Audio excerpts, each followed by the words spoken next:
വെറും ദാസപ്പനല്ല, ബ്ലേഡ് ദാസപ്പൻ. ഇനി പറ, ശിവൻകുട്ടി എവിടെ? അതെ, ഞാൻ അവന്റെ ചിറ്റപ്പനായതുകൊണ്ട് പറയല്ല, ശിവൻകുട്ടി വീട്ടിലില്ല. 3 ദിവസമായി ഒളപ്പമണ്ണേലുള്ള അവന്റെ വല്യച്ഛന്റെ വീട്ടിൽ. സത്യ, എന്റെ മക്കളാണ് സത്യം. അതിന് താൻ കല്യാണം കഴിച്ചിട്ടില്ലല്ലോ. അത് പിന്നെ ആളുകൾ അങ്ങനെയല്ലേ പറയാറ്. സത്യ, ഈ പി സുരേഷ് കള്ളം പറയാറില്ല. പിന്നെ വെറുതെ നമ്മൾ അവന്റെ വീട് വരെ പോകേണ്ട കാര്യമുണ്ടോ? ഇല്ലല്ലോ. ഒന്നുകിൽ മുതലാളിയുടെ ഭാഗത്ത് നിൽക്ക്, അല്ലെങ്കിൽ എന്റെ ഭാഗത്ത് നിൽക്ക്. ഒന്നില്ലെങ്കിൽ നിങ്ങളുടെ മുതലാളി ഒരു പാവലടാ. അതെ അതെ, ഞങ്ങൾ ഏത് ഭാഗത്ത് നിൽക്കണം മുതലാളി? അതെ, ഒന്നുകിൽ അവരോട് അവിടെ പോയി നിൽക്കാം, അല്ലെങ്കിൽ ഇവിടെ പോയി നിൽക്കാം, എവിടെയെങ്കിലും പോയി നിൽക്കണം. ഇവരെയൊക്കെ തീറ്റിപ്പോറ്റുന്ന എന്നെ തല്ലാൻ ആളില്ല എന്നിട്ടാ.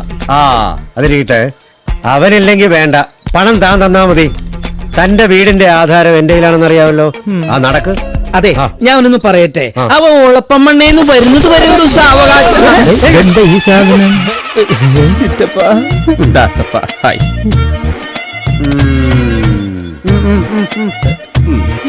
ശിവൻകുട്ടി അല്ലേ അത്? അതെന്നാ പറയണേ.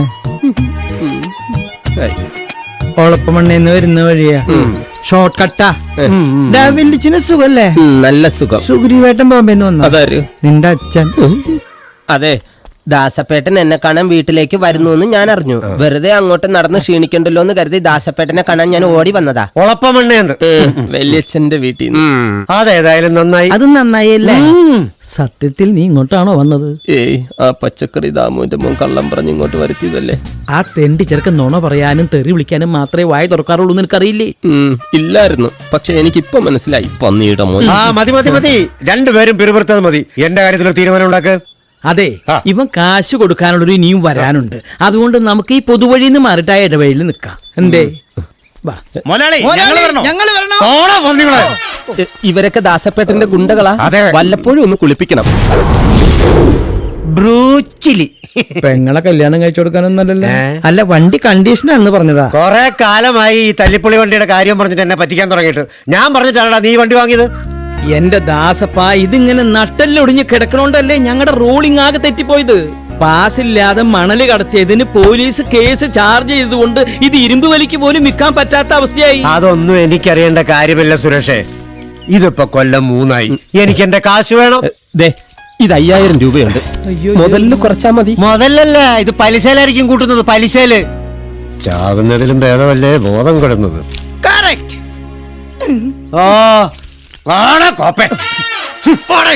അതെ, ഇന്ന് വാർക്കപ്പണിയുള്ളതുകൊണ്ട് ഞാൻ വെറുതെ വിട്ടേക്കുന്നു, കാണിച്ചു തരായിരുന്നു. നീ ഒറ്റൊരുത്തം കാരണം മാനവ മര്യാദയ്ക്ക് ജീവിക്കുന്ന എനിക്ക് മനസമാധാനത്തോടെ വഴി നടക്കാൻ പറ്റാണ്ടായി. എന്തിനാണ് ആളുകളെ കൊണ്ട് ഇങ്ങനെ പറയിപ്പിക്കണേ? ചിറ്റപ്പാന്ന് മാത്രം ഞാൻ ഇതുവരെ വിളിച്ചിട്ടുള്ളൂ. എന്നെ കൊണ്ടൊന്നും പറയിപ്പിക്കരുത്. ചിറ്റപ്പൻ പറഞ്ഞിട്ടാ ഞാൻ ഈ ലോറി എടുത്തത്, മണ്ണ് കയറ്റിയതും ഒക്കെ. ഞാനിതൊക്കെ കേൾക്കണം? നിനക്കൊക്കെ വേണ്ടിയിട്ടാ ഇക്കണ്ട കാലം ഒരു വിവാഹം പോലും കഴിക്കാതെ ഒറ്റത്തടിയായിട്ട് ജീവിക്കുന്നത്. അല്ലാതെ പെണ്ണ് കിട്ടാഞ്ഞിട്ടല്ല. അതുണ്ട്. അതെ, നീ ഈ പറഞ്ഞത് എനിക്ക് കുറച്ച് ഫീലിംഗ് ആയിട്ടുണ്ട്. നിന്റെ കുറെ കാശുണ്ടല്ലോ, ഒരു പൈന്റ് മേടിക്കാനുള്ള കാശ് കൊണ്ട് തന്നെ. ഈ ഫീലിംഗ് ഇങ്ങനെ തന്നെ നിക്കട്ടെ. അങ്ങനെ നിക്കട്ടെ. ബാക്കിയുള്ളതിന്റെ വിഷമം ആർക്കും അറിയണ്ട. പണയം വെക്കാനെന്നും പറഞ്ഞ് പെങ്ങളെന്ന് വാങ്ങിയ വളവിറ്റ കാശാ ഇപ്പൊ ദാസപ്പം കൊണ്ടുപോയത്. അതൊന്നും വലിയ കാര്യമുള്ള കാര്യമല്ല. മഹാത്മാഗാന്ധി അദ്ദേഹത്തിന്റെ സഹോദരിയുടെ കയ്യിൽ നിന്ന് വള മേടിച്ച് വിറ്റിട്ടാ ബീഡി സിഗരറ്റ് മേടിച്ച് വലിച്ചത്. അത് നീ പഠിച്ചിട്ടുണ്ടോ? ഞാൻ പഠിച്ചിട്ടില്ല. അദ്ദേഹത്തിന്റെ സഹോദരിയുടെ അടുക്ക ഹിന്ദിയിൽ എന്താ പറഞ്ഞെന്നറിയോ? ഇല്ല. തുമാരെ ഹാത്ത് മേ കങ്കൻ ഹേ ഉസ് മേം സേ ഏക് തോര കാട് കർ ദോ ബർസോന തംബാക്കു പീനെ ലേകെ കോ പൈസ നഹീ ഹൈ. അവള് ചോദിക്കുമ്പോ ഇനി നീ വള എവിടെ നിന്ന് കൊടുക്കും? അതിന് ഐഡിയ ഉണ്ട്, ഞാൻ ഇത് കൊടുക്കും. ഇത് റോൾഡ് ഗോൾഡ്. നിന്നെ വെച്ച് നോക്കുമ്പോ ഗാന്ധിജി ഒന്നും അല്ലടാ. പിന്നെ ഞാനൊരു കാര്യം പറയാൻ മറന്നുപോയി. ഈ വളയുടെ ഉടമസ്ഥ, അതായത് നിന്റെ പെങ്ങളും അളിയനും ഇന്ന് രാത്രി വരുന്നുണ്ട് കോയമ്പത്തൂർ. ഈശ്വര, ഈ വരവിന് അളിയൻ അറിയാതെ ഞാൻ വള തിരിച്ചു കൊടുക്കാന്ന് ചേച്ചിക്ക് വാക്ക് കൊടുത്തതാണ്. അതിന് ഈ വളയും എടുത്തു കൊടുത്താ പോരെ? അത് ശരിയാ. അച്ഛൻ അവൻ ഇങ്ങനെ ഇടയ്ക്കിടയ്ക്ക് ഉപദേശിച്ചതുകൊണ്ടോ ചരട് ജപിച്ച് അരയിൽ കെട്ടിയതുകൊണ്ടോ ഒന്നും അവൻ നന്നാവാൻ പോകുന്നില്ല. മനുഷ്യന് നാണം കെട്ടിട്ട് വഴിയിറങ്ങി നടക്കാൻ വയ്യ. നാട് നീളെ കടവു. അവന്റെ ദേഹത്ത് കൂടിയിരിക്കുന്ന ആ ഒഴിയാബാധ എന്ന് അവനെ വിട്ടു പോകുന്നു അന്നേ അവൻ നന്നാവത്തുള്ളൂ. ബാധയോ? അതേതാ ആ ബാധ? 10-45 കൊല്ലമായിട്ട് പെണ്ണും പിടക്കോഴിയോ ഒന്നും ഇല്ലാതെ ജീവിക്കുന്ന ഒരുത്തനുണ്ടല്ലോ, അച്ഛന്റെ അനിയൻ പൈന്റ് സ്വര. എവിടെ ചിറ്റപ്പൻ? മതി മതി. അവനെ ഈ പരിസരത്തെങ്ങാനും കണ്ട അവന്റെ കൈയും കാലും തല്ലി ഓടിക്കുമെന്ന് ഞാൻ പറഞ്ഞിട്ടുണ്ട്. നന്നായി. അതുകൊണ്ട് ഇപ്പൊ അവര് തമ്മിൽ കാണുന്നില്ലല്ലോ. പിന്നെ ഞാൻ ഇവിടെ വന്നിട്ടുണ്ടെന്ന് പറഞ്ഞാൽ അവൻ ഈ വീട്ടിനകത്ത് കയറുന്ന പ്രശ്നമേ ഇല്ല. ഏതായാലും അവനെയും ചിറ്റപ്പനെയൊക്കെ ഞാൻ കാണുന്നുണ്ട്.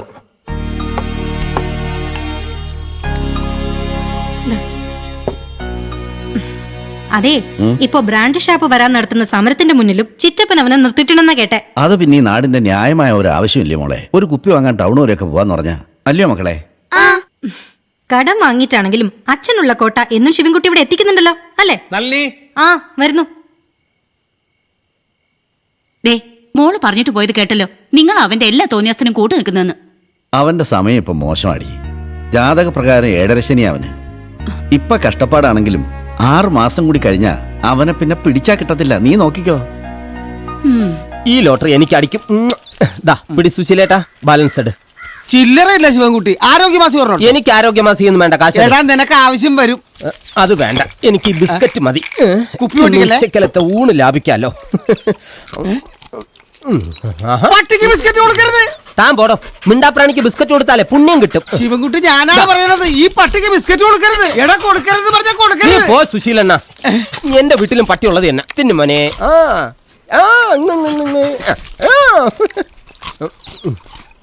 അത്രയും അങ്ങോട്ട് കയറ്റണ്ട, എനിക്ക് ഉച്ചയ്ക്ക് തിന്നാനുള്ളതാ. പോട്ടാ.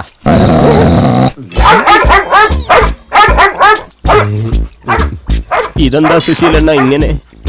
ഞാൻ അപ്പോഴേ പറഞ്ഞില്ലേ പട്ടിക്ക് ബിസ്ക്കറ്റ് കൊടുക്കല്ലേ കൊടുക്കല്ലേന്ന്. ഇനി കൊടുത്തുകൊണ്ടേയിരിക്കണം. കൊടുത്തില്ലെങ്കിൽ ഒരു അടി നിനക്ക് മുന്നോട്ട് വെക്കാൻ പറ്റൂല. അത് കടിച്ച് കീറും. ദേ ഇരിക്കുന്ന ആളെ കണ്ട, നീ വരണതിന് മുമ്പ് പട്ടിക്ക് ബിസ്ക്കറ്റ് കൊടുത്തോണ്ടിരുന്ന ആളാ. അയാളുടെ കയ്യിലെ പൈസ തീർന്നപ്പോ അയാൾ കുടുങ്ങി.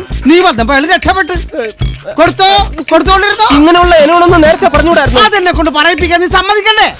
ഇനി ഒരു പണിയായി കൈയൊഴിയാതെ കൊടുത്തോണ്ടിരുന്നോ? എനിക്ക് പെട്ടെന്ന് പോകാനുള്ളായിരുന്നു. നീ സാധാരണ പട്ടിയൊന്നും അല്ലടാ, നീ ചിമ്പാൻസിക്കുണ്ടായതാടാ നായിന്റെ മോനെ. ശിവൻകുട്ടി വണ്ടി നിർത്തടാ. ഈശ്വര അടുത്ത കുരിച്ച്. ആഹാ, നിന്നെ ഞാൻ എവിടൊക്കെ അന്വേഷിച്ചടാ. പലിശക്കാശും തരാതെ പട്ടിക്ക് ബിസ്ക്കറ്റ് വാങ്ങിച്ചു കൊടുത്ത് കളിച്ചോണ്ടിരിക്കല്ലടാ. കാശ് ഞാൻ മുഴുവനായിട്ട് ബിസ്ക്കറ്റ് ഞാൻ കൊടുത്തോളാം. ഞാൻ 2 മിനിറ്റ് വണ്ടിക്കകത്തിരിക്കാ. കാശ് കൊടുത്തോളാ. ഓ, അങ്ങനെ 2 പട്ടിയുടെ നിന്നും രക്ഷപ്പെട്ടു. ഏതാണോ ഈ മുന്തിയനം? ബെസ്റ്റനാണ്.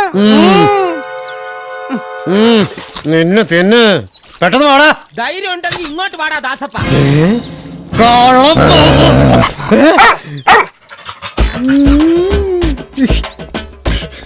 ഇത് കടിക്കോ? ബിസ്ക്കറ്റ് ഇട്ടോണ്ടിരുന്ന കടിക്കൂല, ഓടാൻ വല്ല ഉദ്ദേശം കടിച്ച് കീറും. ഇന്നലെ 2 പേരെ കടിച്ചത്. അപ്പൊ ഇനി എന്ത് ചെയ്യും? പട്ടി ഉറങ്ങണം. എപ്പോ ഉറങ്ങും? ശിവരാത്രിക്ക്. ശിവരാത്രി എപ്പോഴാ? ഇപ്പൊ 2 ആഴ്ചക്ക് മുമ്പായിട്ട് കഴിഞ്ഞല്ലേ ഉള്ളൂ. ഇനി 1 കൊല്ലം എടുക്കും. വള്ളിത്തോട് ഗ്രാമത്തിൽ ബ്രാൻഡ് ഷാപ്പ് വന്നേ. വള്ളിത്തോട്